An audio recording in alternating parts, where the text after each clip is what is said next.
ঈদ যত ঘনিয়ে আসছে কোরবানির পশুর হাটগুলো জমে উঠছে, সেই সঙ্গে বেড়ে চলেছে ক্রেতা। যারা শেষ মুহূর্তে কোরবানির পশু কিনবেন বলে অপেক্ষা করছিলেন, তারাও হাটে ভিড় জমাচ্ছেন। রাজধানীবাসী সাধারণত কোরবানির পশু শেষের দিকে কিনে থাকেন, কারণ রাখার জায়গা ও পালনের ঝামেলায় যেতে চান না অনেকে। তাই এখন শেষ মুহূর্তে প্রত্যেকটি হাটে দেখা গেছে ক্রেতাদের সমাগম, সেই সঙ্গে বেড়েছে বিক্রিও। ঈদের আগের দিন রাত পর্যন্ত এভাবেই বিক্রি চলবে বলে আশা করছেন ইজারাদার ও ব্যবসায়ীরা। ক্রেতাদের সঙ্গে কথা বলে জানা যায়, দাম যেমনই হোক তাদের গরু কিনতেই হবে, কারণ ঈদ চলে আসছে।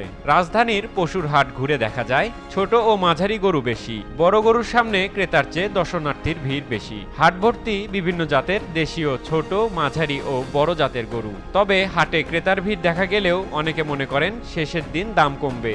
গরুর ব্যাপারী মোহাম্মদ রাসেল বলেন, ভারতীয় গরু এবছর তুলনামূলক কম, তাই ক্রেতারা দেশি গরু ও স্বাভাবিক খাবারে লালন পালন করা গরু বেশি পছন্দ করছেন। ক্রেতারা শেষ মুহূর্তে গরু কেনার জন্য হাটে ভিড় করছেন। উত্তরাঞ্চল থেকে গরু নিয়ে আসা সিকান্দার ব্যাপারী বলেন, গাড়িতে করে গরু নিয়ে আসা, হাটে তোলা, খাওয়ানো সব মিলিয়ে আমাদের খরচ বেড়ে যায়, তাই ক্রেতাদের কাছে বেশি দাম বলতে হয়। এখন বিক্রি বাড়ছে।